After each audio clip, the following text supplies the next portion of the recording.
Hey guys, make sure you stay until the end. If you make one common mistake, you may spend hundreds, even thousands of dollars on repairs, parts, diagnostics that you don't need. Make sure you stay until the end. We will explain what we're talking about.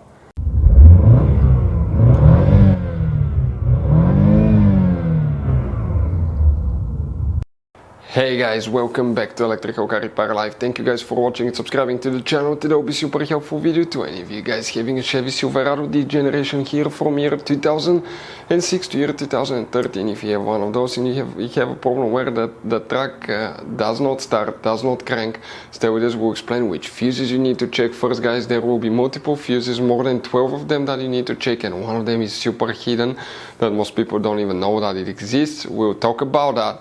We will explain, always check these fuses first before we waste money and time on parts and tools you do not need to buy, guys. Now, also we'll share where you can buy cheap parts and tools in case you need to, that way you do not waste money and time, and why it's important to always test fuses and relays. All that will be covered absolutely free for your convenience. Make sure to stay until the end. So before we start, let me tell you a little bit about us, guys. If you have a Chevy Silverado, that generation, that's the second generation from year 2006 to year 2013, we'll be making a video about every single fuse relay. Why? Because if you're in the middle of nowhere, you're down the road, you need to find a fuse for fuel pump, ignition, immobilizer, parktonic, anything like that, all we have to do, watch that video, spend less than a minute or two, find it, fix your problem, you're back on the road.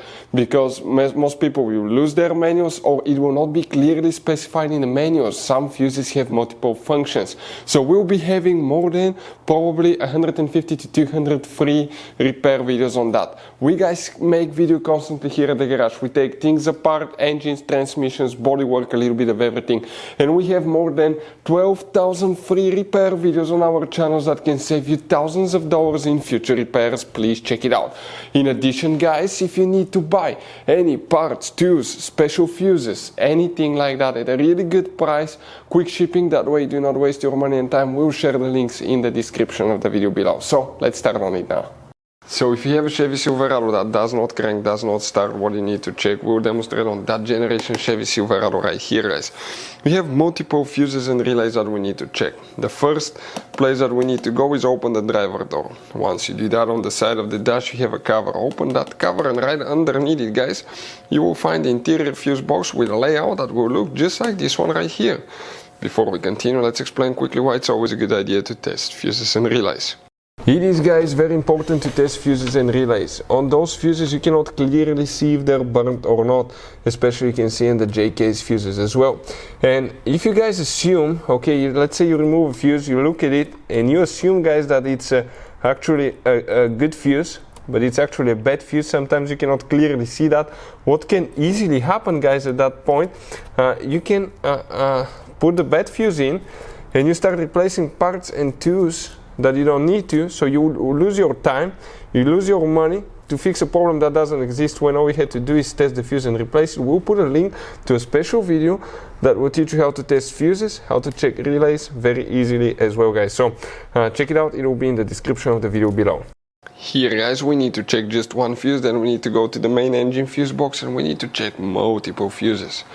The first fuse that we need to check here is fuse number 25. Check that fuse right here, guys.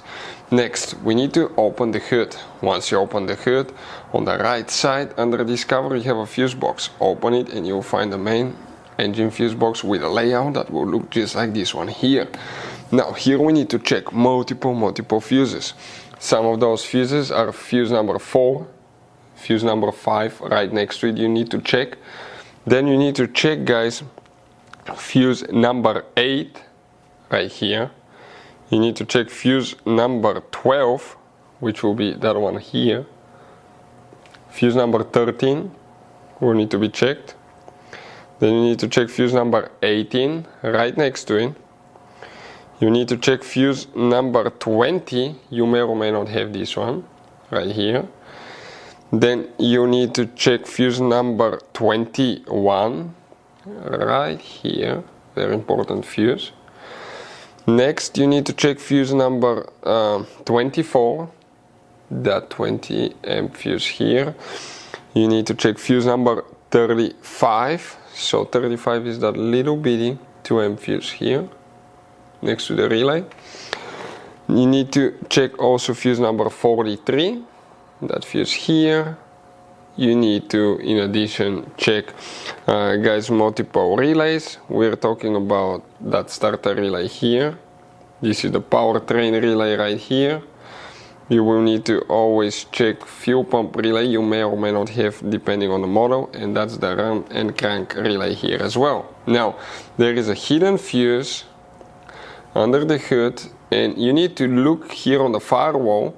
It may be on the firewall or the car battery. If it's on the firewall, it will look like this one on the back side. That's a mega fuse. If it's burned, your truck will not crank. Or if it's on the car battery, it will be on the positive terminal cable. It will look like this one. It's known as mega fuse. Other things that can cause the truck not to crank: it could be a bad starter. It could be, guys, bad ignition switch. It could be immobilizer or having problems with recognizing the key. Hopefully the video will be helpful. Thank you for watching. See you next time.